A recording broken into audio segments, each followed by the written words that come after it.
The hour of qualifying gets underway at the Nordschleife. We're at the Nürburgring for the FIA World Touring Car Championship, and there is a tacit gentleman's agreement here. You can see cars in the pit lane. Those are cars from the European Touring Car Championship, and they're going to follow the World Touring Car cars out on track, or in some cases dive in between them. And the deal is everybody's going to go out and essentially set one banker lap in the dry, in the warm conditions, and then the gentleman's agreement runs that the World Touring cars will then park, and the next 20-odd minutes or so will be for the ETC cars to do their qualifying, and then once we get to the half-hour mark, they will come off the track and the World Touring cars will go out. Of course, if there's a threat of weather in the air, only the bravest and foolhardiest would sit on one banker lap and then not bother going out again when it was dry. So, and there is a threat of weather in the air because we're at the Nürburgring, same as at Spa. It doesn't matter what sunny day it is, you can never guarantee there's not rain over the hill. And so I imagine we might see the touring cars do a banker lap, then come back in, change tyres, and maybe go straight back out again. Yeah, it'd be interesting to see how tactics play out. And like you were saying earlier, Martin, although Sabine Schmitz hasn't had much luck round here this weekend, she probably knows the circuit better than anybody on the field. She just doesn't have the intimate knowledge of the car that she's driving, but hopefully she can overcome that with her experience. Well, you can see already Ugo Valenti looking to get in front of other traffic. Nicky Katzberg too, jumping up the queue. He wants to get in behind the Citroens, who won't be holding up the Lada. In fact, he would like to, that's Jose Maria Lopez in front of him. He would like to get in front of him. Now, Fredrik Ekblom and Ted Björk in the Volvos haven't been out on the track in the wet to dry session today, the first free practice session. Nicky Katzberg behind Lopez and Muller. They go right around, this is the normal Grand Prix track, so this is the cut-through loop. And if you turned left there, you would have gone out onto the Nordschleife. And now what's happening, of course, is there are still some ETC cars coming out of the pit lane. So crossing the line here under the green flag, this is potentially the start of a Nordschleife lap. So a full lap of the Gesamtstrecke, the entire complete track. And look at the bunch of cars in front. So if you're the two Citroens on the Grand Prix loop, you've got to hope that everybody here gets the heck out of the way, comes round to start their flying lap before you come from the Dunlop hairpin charging up the hill and trying to set a quick one. Well, Ted Björk, Fredrik Ekblom heading out. Ekblom had an engine failure last night. I'm not sure. See, now that's a question I meant to ask, whether they changed the unit or fixed it. It didn't have the clouds of billowing white smoke that would indicate a turbo failure. It sounded from the onboard very much as though it was something more fundamental, like it had dropped a valve or broken a rocker or something. It sounded like it was down to 3 cylinders, which is not a good noise on a 4-cylinder engine ever. Now, of course, that Volvo in its first year of competition, so still ironing out some of the reliability issues you'd expect early on in the programme, but I think they're more disappointed to have had the same problem twice. Yeah. And it may be a batch control issue with some parts, or it may be a fundamental design flaw with some parts. And if it's the latter, then that's trouble. Using the slightly more open motorcycle version of the Vidal chicane, and then instead of going round on the Grand Prix circuit, here we go onto the Nordschleife. And you can see there's another pit lane there. When they do the VLN races, the normal Nordschleife races, they don't use the modern pit lane here. You can use the pit lane and just restrict yourself to the Nordschleife without using the modern Grand Prix circuit at all. So Jose Maria Lopez first out, and the fastest lap this morning was a 3:44, and the fastest lap yesterday rather was the 3:44. I don't think we quite got that quick today. Qualifying record, not 3 minutes, 8 minutes. 8:37 is the qualifying record, but you can see immediately Lopez is absolutely flying, really throwing the car at this track while it's dry.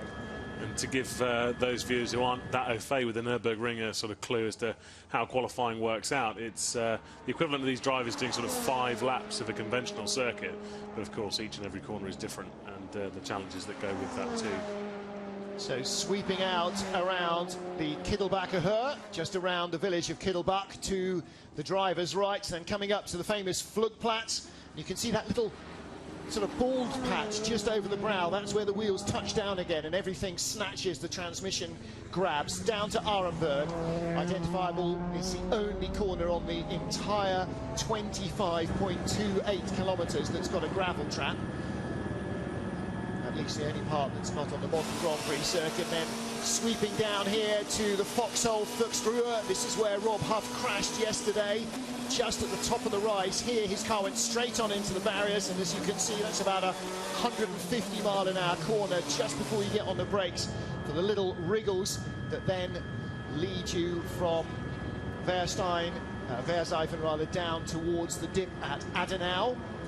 Another of the villages you drop down through Adenauer Forest, over the bridge that goes over the main road. So this looks flat here from the camera, doesn't it? It's a very steep drop down into Adenau. And it's some monumental elevation changes here. Adenau down nearly the lowest part of the circuit. And here is Norby, he's a little further back. That is exiting the Hatzenbach and Hocheichen section of the track. As you can see, one of the features here, like any stage on the Giro d'Italia or Tour de France, is the fans love to write messages on the track.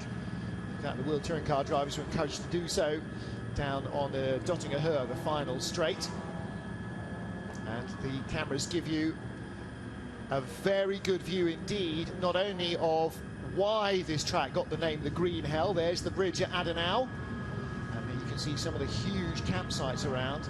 So you can see just what a wooded area it is in this volcanic mountain region, the Eifel Mountains, but also some of the huge spectator camping areas. Such a social event this is. It's very similar to Le Mans. So many spectators here, and they're all camping and got all kinds of different things going on in and around the circuit. And because the circuit is so big, and like you said earlier, Martin, it encompasses 3 or 4 villages. It's that big. It's such a huge, expansive area that all these campsites and pop-up beer tents and whatever else throughout the whole thing.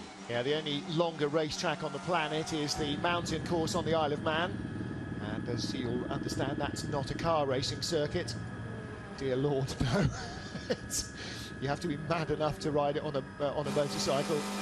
I think racing drivers have got too much imagination to try and race cars around there, although Pro Driver out there at the moment with the Subaru WRX trying to set an all-time 4-wheel record. I don't think Tony Pond in a Rover Vitesse is still the record holder, but he was at one stage. I think Mark Higgins might be, actually. I think that was another Subaru lap. Lopez and Muller in close company, dropping down into one of the absolute signature corners on the planet, the Carousel.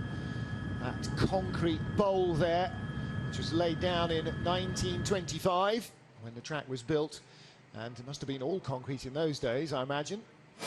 It's the only remaining bit of concrete with Jose Maria Lopez then, so coming up to Hohe Acht. This is one of the really fast, very quick, bouncy, dangerous parts of the track from Hohe Acht through to Flansgarten.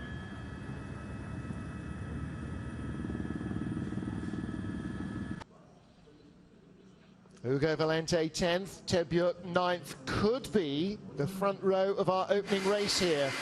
Now, don't forget, last year on the Nordschleife, Hugo also started on the front row of the grid. That was in race 2 from the reverse top 10, and didn't make it off the Grand Prix loop. No, it was race 1 last year, Martin. Was it race 1? He qualified on the front row, did an amazing job, and then, yeah, very, very short-lived as he ended up sat in the gravel trap, only 2/3 of the way around the Grand Prix loop. Yeah, well, at the moment, as you look at the new Peugeot 308s of Sebastian Loeb Racing, Peugeot 308 Racing Cup machines, debuting in the European Touring Car Cup. Oh, Hugo had a mobile in the car. Yeah, it's actually very common here. That's a rallying trick, isn't it? Yeah, it's very common. A lot of the, because there's just no radio communication in the depths of the forest, all the cars are fitted with little kits that generally include mobiles. Oh, that was in Antonius Booker. That was in the flat left kink, and it sounded like the transmission locked up. Something broke, yeah. Fortunately, that camera doesn't pick it up early enough. Not quite early enough. The onboard, though, let's hear that again, because that sounded as though I don't know, as if something seized up in it. It was almost like when you're on the brakes and everything goes silent because you've locked the transmission, but I don't think he would have been on the brakes there.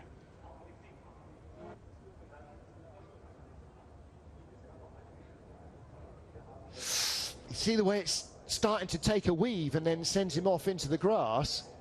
Yeah, there's he's a definitely passenger there, isn't like he? something broke on the car. And of course, you know, yesterday's accident was caused by a puncture as well, so unfair to blame Hugo for that too. Yeah.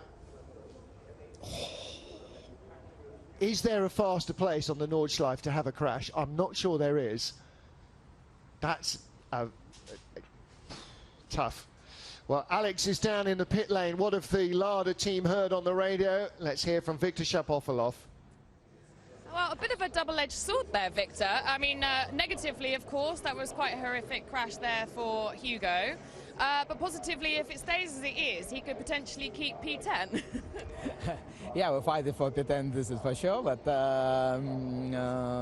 it's happened what happened with Hugo. Difficult track. It looked like something broke on the car? Yeah, difficult to say now, so we investigate the situation after the qualifying, but now it is just we saw everything on the pictures and it's it.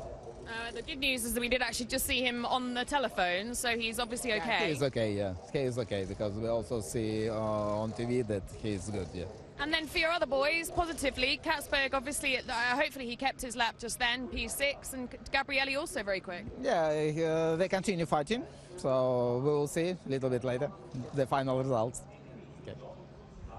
It might be a track that Gabrielli quite enjoys, but it's not a track that really does him too many favours. Gabrielli down in 12th position, where he would start both races.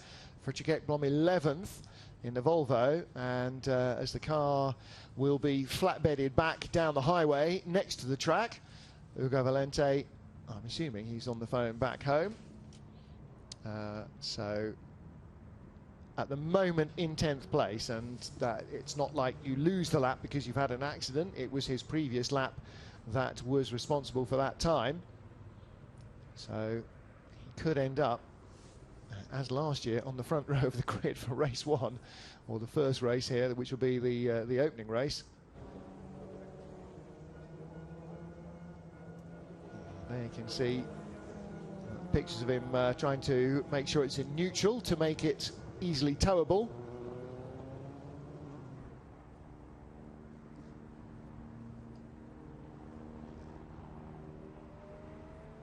So Hugo Valente ready to go back, and Grégoire de Moustier has just come across the line.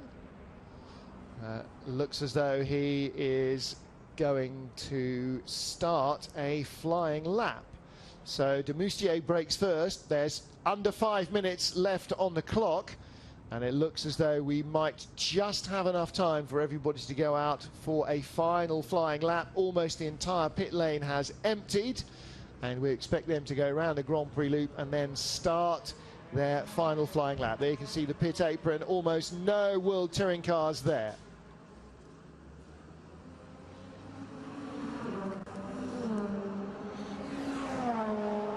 Jose Maria Lopez disappears into the distance. He is the last, pretty much, of our World Touring Car entries to leave the pit lane here at the Nürburgring, as everybody goes out with just over 4 minutes on the clock. And they will all come round the Grand Prix loop, start their final flying lap to try and get a third run in. Everybody in the field, barring Hugo Valente there, who was on a second lap when the car got away from him. Something broke under it, it would seem. Nicky Katzberg hasn't gone out yet. A lap at the Grand Prix circuit is going to take about 2 minutes. And so Katzberg is trying to give himself as much clear air as possible. And of course, when he comes out onto the Grand Prix circuit, any cars that are coming by will be going around the Grand Prix circuit, but on a fast lap, whereas he'll be going round to come back to start-finish line and start a fast lap, so he won't necessarily be trying to tangle with them. I think Katzberg is out of position. I think probably Michelitz is slightly out of position. I expect those two guys both think that they can go forward. Yeah. So fast laps are starting. There is Norby. He's already started over the start-finish line, and now as he goes out of corner 1 and 2 and heading off down onto the Grand Prix circuit, chased by Tom Coronel. I think that was Thiago Monteiro behind him. They have all gone out. In fact, that wasn't. I think that was Rob Huff behind him. Thiago has only recently left the pits. Fredrik Ekblom has left the pits. Nicky Katzberg remains on pit road. The only other World Touring Car entry on pit road at the moment is Ferenc Fittja. I'm not sure the Hungarian will go out for a third run. I think with Zoltán Zengo, they're going to say, okay, he's 3.2 seconds behind Sabine Schmitz. He's probably not going to catch the Queen of the Ring on his first ever voyage here, so he might have fractionally more experience of his car than she's got of hers, but that's not going to happen. So for everyone else, climbing from the bottom of the Grand Prix circuit down at the Dunlop hairpin, all the way back up to the Vidal chicane at the top, and then turning hard left onto the Nordschleife itself. Also going to be interesting to see where Valente ends up. Like we said just a moment ago, he could look into that front row start, but he's got no way of defending himself now, and obviously Tarquini will be keen to get inside the top 10. Who could go fast? Ekblom was in 10th before, so he could go faster. He's in 11th place. He's only got to find 7/10, same as Tarquini. Yeah, Tarquini as well, same position. And he could go. Bernani should, but Bernani's a further 3 seconds back. Actually, there's probably more danger from John Philippi as well than from Mehdi Bernani. Mehdi Bernani doesn't seem to have pace here that he has shown everywhere else, and maybe it's just he's not feeling the car under him the way that he needs to inspire confidence. Tom Coronel rides the curbs. Coronel, incidentally, is looking at an all-Tom Row 2 with Tom Coronel and Tom Chilton. Last year, of course, that would have been all Roal Motorsport. This year, that'll be Roal Motorsport with Tom Coronel and Sebastian Loeb Racing with Tom Chilton. That's just where Cinquamar lost it last year, isn't it? In that fast right, it got away from him, and he just kind of pinballed from barrier to barrier for a couple of 100 meters. Yeah, a lot of cars go very loose there, and like he showed last year, you can have quite a big off there. Ivan Muller, we're looking down at him as he exits Arenberg, and then flying down through the foxhole. And this is the section where Rob Huff went off. Just coming up here, this is Fuchsruhe, the foxhole, and Rob's car basically went straight at that barrier. And then tighter little section here, and then they start to drop down towards Adenauer Forest. You never get the feeling that Ivan enjoys this circuit. I don't think he does. Just not his style. I think he just puts up with it because it's something that you have to do. Yes, I just don't think he likes it at all. He never came here when he was, you know, when you're young and stupid and don't see the risks, you know. Now he's got another young family and he's enjoying his life far too much, I think, really to bury himself mentally into the place that you need to be to find extreme speed here. Having said that, there's only one man quicker, and Pachito even admits the fact that this is a scary place to go fast, but he quite likes to go fast here. Yeah, no, absolutely. Ivan on a bad day is still world class, yes. But you just don't feel like he's quite in the groove here. You don't feel like he really enjoys it, doesn't relish it like some of the other drivers. Agreed. Over the bridge at Adenauer, and you can see Lopez and Muller, and there's Ivan starting this long climb up from Adenauer. We have to say Tom Coronel's doing an outstanding job so far this session. I don't expect him to stay there. I think he's going to drop back. I don't know. He's got 7/10 over Tom Chilton, which doesn't sound like an awful. Let's have a look at the split times. Sector 1, he was up on Chile. Sector 2, 3/10 down on Chile, so net gain for Coronel. Sector 3, half a second ahead of Chile, so at the moment he is hanging on to third spot, because behind them Norby was slower than both, faster than both, and then slower than both in sectors 1, 2 and 3. So net gain at the moment is Coronel stays best of the rest. Be an outstanding result if he does. Yeah. Well, he topped the wet timesheets early this morning, didn't he, when the track was streaming wet after hours of heavy rain overnight. Jose Maria Lopez, purple sector 1, purple sector 2. Ivan's in front of him on the road. And there's Tom riding his luck and riding the curbs. There's possibly no more than 5 or 6 curbs anywhere on this track, and that's in 26 kilometres, where there is a bit of rumble strip on the outside of the curb, or a bit of pavé blocking, and you just saw 2 of them there in consecutive corners. And Tom's just really committed here. He's not racing in the 24-hour race. He hasn't raced in the 24 hours or VLN. This is just his only appearance here. He is absolutely flying. Seems really confident. Yep. Really, really confident. And he's been the top performing privateer Citroen all weekend so far. Third fastest yesterday in free practice 1, which was dry. Dry all the way through. Today's ended dry.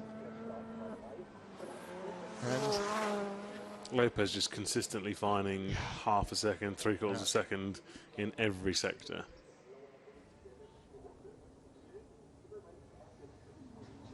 yeah, 3 purple sectors so far for Pachito. Checkered flag is waiting for them. Time has elapsed. Very in the groove, isn't he? You can just see he's so confident with that car. There's Ivan. This is all or nothing for Ivan Muller. Tom Chilton through sector 4, and quickest of everybody who has completed sector 4 so far, or quicker. In fact, he's the only one on this run, isn't he? Nobody else has done a sector 4 run. So checkered flag, first to the flag will be Tom Chilton then. Here he comes. His qualifying ends here. He may even go top of the pile. What has that lap done for him? 3rd fastest. So not as quick as the 2 factory Citroens produced on their previous runs, and they are both going quicker. And it's now down to what Tom Coronel, Norbert Michelis, Nicky Katzberg, Rob Huff, Thiago Montero can do, and they're all coming streaming towards the line. Ivan first down Dottinger Her. 1 minute 27.0 inside. 1 minute 27.0? Sector 1. 8 minutes 41.1 for Chilton, his fastest lap. Coronel is quicker, but of course the last sector is probably the better one for the Citroen. Yep. Ivan really fighting the car there.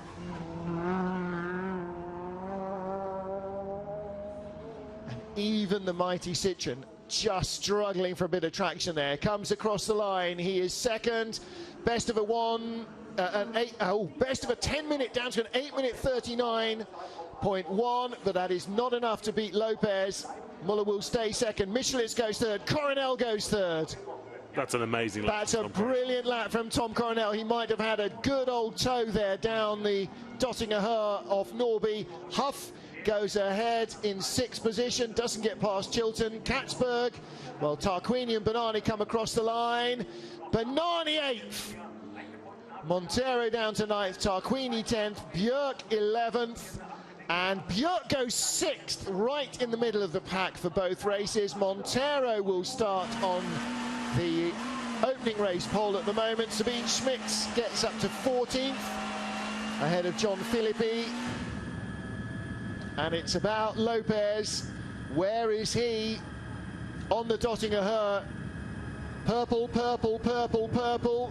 Qualifying record is 8 minutes 37.327. His previous best 8:38.229. 9 tenths away. Has he found more? Has he found close to the second he needs to break the record? Lopez comes to the flag, and Thiago Montero comes across the line in 10th place. Jose Maria Lopez will start the main race from pole position. A new faster lap, 8 minutes 35.5. He has broken the qualifying record by nearly 2 seconds. He is 3.5 seconds quicker on that lap than teammate Ivan Muller. Tom Coronel in third place, 4.5 behind, and the last flying lap will come from Nicky Katzberg.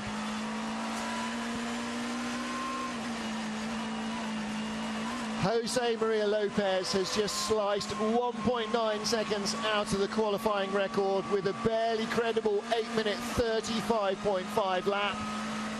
And Nicky Katzberg now on to Dottinger Her. 8th place for him. Well, he can't slow down and somehow make himself 10th. So the only thing he can try and do is get onto row 2 of the grid by going 3rd or 4th. Green lap all the way up to sector 4, where he lost time on his previous best, but it was on the final sector as he was just coming out of the fast left-hand kink here that he saw brief flashes of yellow flags, just had to lift tantalizingly close to a quicker lap, because the tire marks you see there led to his teammate Ugo Valente clattering hard into the barriers. It was just enough, I think, to rob Katzberg of a second row start. Is this lap going to get him in there? I'm not sure it's quite quick enough. It might be 4th, 5th. He comes across the line in 6th position. Just didn't quite have it in sector 4. That got away from him. Sector 5, not a better lap for him either. Maybe he'd already realised that the car just didn't have it left in it. But nevertheless, Tom Chilton in 5th, Nicky Katzberg in 6th will be in the middle of the pack for both races. Very good lap from Katzberg. Tommy, the last time you did that, you spun. Do not do that on the Nordschleife. There must be some kind of FIA fine for that, surely. Yeah. And Ugo Valente, 13th position, the end result of his qualifying, I'm afraid. Thiago Monteiro 10th, Mehdi Benani 9th, and they will start our opening race here on the front row of the grid. Thiago on pole, Mehdi 2nd, Rob Huff 3rd, Ted Bjork 4th. He's an unbelievable lap. I mean, from standout performance of Coronel, he's massively sort of gone against the form book there to get onto the second row. And, I mean, Lopez's lap, I mean, absolutely unbelievable. 3.5 seconds ahead of Ivan Muller, his teammate. Just and the other thing is, he didn't need to do that. No. He already knew he was on pole at that point. Ivan had crossed the line 3-4 seconds before, but, you know, that's not what Pachito's all about. Stunning lap. Well, for those of you who are raging against your TVs at us talking over what Tom Coronel was saying, we could barely hear it. I'm sure you would barely have heard it. Go and find him on social media. God knows it's not going to be hard. Look on YouTube. That'll be on YouTube probably before you get your search engine fired up. Go and find his Twitter account, whatever. He will be there. So, is that Pachito's dad? I think it is. So there's Victoire anyway, his fiancée. Absolutely delighted with that. That was a stunning lap from Jose Maria Lopez. Absolutely. Another. He went to the top draw of qualifying laps. I mean, look at the smile on Yves Maton's face. That tells you how good a performance that was. And for Ivan, well, okay, it's not a track he likes. He's going to start second. However, this is almost like Monza in the old days, pre-chicane days. The last place you want to be on Dottinger Her on the final lap is just in front of your teammate. Definitely. Could be a final sort out at the end of both of our races.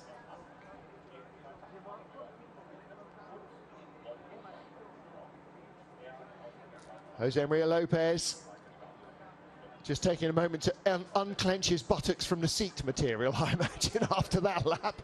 An 8-minute 35.5. The previous qualifying record set by him last year, 8 minutes 37.3, 1.8 seconds quicker. Yeah. He'll know that that's world class. He'll know that that was unbeatable today. There's not many days he's not world class. I can't remember really seeing a day where he's just been off the boil. That's probably one of the best laps of his career. Yeah. You know, to take pole by such a margin is not usual anywhere else, clearly, because the circuits are so much shorter. To take pole here in any category against multiple world champions, is demanding. And to take it by such a margin of improvement over your performance from the previous season as well. And that's a big, big feather in his cap.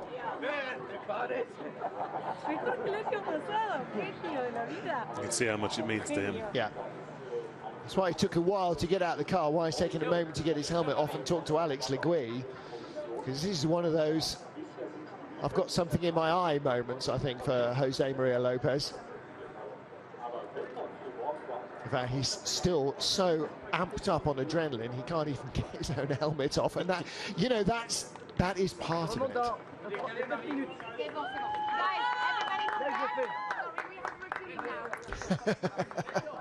Marie-Pierre Rossi trying to nail jelly to the ceiling. Everybody wants a piece of the world champion, and Marie-Pierre wants to make sure the team can do their job and refuel the car for Mach 3. Talking of which, surely they've got to take Chilton. Banani was, in the end, managed to get 8th fastest, but he's like 6 or 8 seconds off the pace.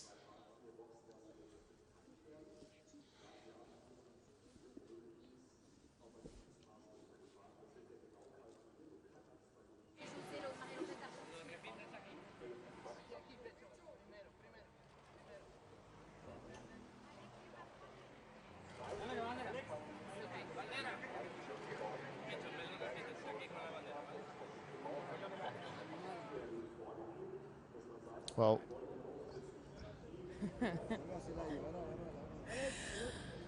Pachito, Jose Maria Lopez, you are the poleman for the main race. That was a ridiculous lap. You are 2 seconds quicker than you were last year. You've broken the qualifying record. That was world class. I enjoyed it a lot, and I found out the confidence in the last 2 runs. And you know, this is a teamwork. It's not only me. You know, of course, we try to do the best. I try to do my best, but also, you know, when I feel comfortable with the car in this kind of track, you know, it's very important. So it was a very good lap, and I had already the confidence that I was in P1. So I knew, you know, maybe I could try a little bit more. And sometimes you try more, but it doesn't come. But I think with the low fuel, in the end, everything came together, and yeah, it was a fantastic lap. I really enjoyed it. Very exciting start to the weekend. Thank you. fantastic effort from Pachito Lopez. And yeah, sometimes you try harder, it doesn't come. That time it really did come for him. He claims an outstanding pole position here for our main race at the Nürburgring.